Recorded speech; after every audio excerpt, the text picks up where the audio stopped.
మీ మోకాలి గుజ్జు అరిగిపోవడం వల్ల వచ్చే దీర్ఘకాలిక నొప్పులకి డాక్టర్ సుధీర్ దారా గారు మన శరీరంలోని రక్తం ద్వారా రీజనరేటివ్ థెరపీతో ఎటువంటి నొప్పి లేకుండా పరిష్కారాన్ని అందిస్తున్నారు.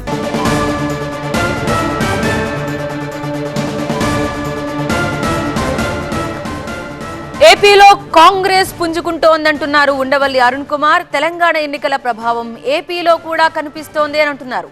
చంద్రబాబుతో పవన్ కలవడం వాళ్ళకి బలమే అయి ఉంటుంది అని చెప్తున్నారు. రాజకీయాల్లో త్యాగాలు చేయడం ఎవ్వరూ రారు త్యాగాలు చేయడానికి అని చెప్తున్నారు. సీటు లేదని చెప్పాలంటే చాలా అనుభవం ఉండాలంటున్నారు. అలాంటి అనుభవం జగన్ కి ఉందని అనుకోవడం లేదన్నారు. వైసీపీ అభ్యర్థుల్ని మార్చడం సరికాదని కూడా చెప్తున్నారు ఉండవల్లి. అప్పులు చేసి పంచిపెట్టడం ఎక్కడా చూడలేదంటున్నారు. యాంటీ ఇన్కంబెన్సీ ఓటు ఎంత పర్సెంట్ వచ్చిందని చూసుకోవాలి. వీళ్ళిద్దరూ కలవటం అనేది కొంచెం వీళ్ళకి బలం. మన ఎవరో పవన్ కళ్యాణ్ చంద్రబాబు కలవటం.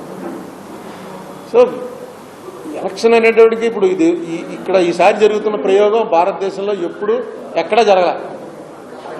జగన్మోహన్ రెడ్డి చేసిన ప్రయోగం ఏంటంటే ఎక్కడ అప్పు దొరికితే అక్కడ అప్పు చేసి మనకు వచ్చిన డబ్బు మొత్తం అంతా కూడా బిలో పావర్టీ లేని వాళ్ళకి పంచిపెట్టేయడం అని ఒక కొత్త ఐడియా.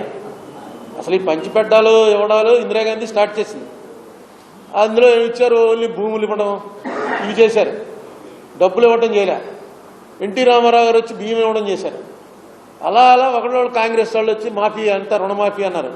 నెమ్మదిగా ఎలా వస్తుందంటే మనకు వచ్చే రెవెన్యూ అంతా ఇచ్చేస్తే వీళ్ళు ఓట్లేస్తారు. అయితే ఒకటే ఓటర్ ఆలోచించవలసింది ఏంటంటే ఎందుకు వీళ్ళంత తాపత్రయపడుతున్నారు.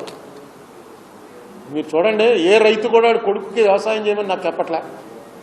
ఏ లారీ డ్రైవరు ఆటో డ్రైవరు నా కొడుకు నాకన్నా గొప్ప డ్రైవర్ అవ్వాలని కోరుకోడు.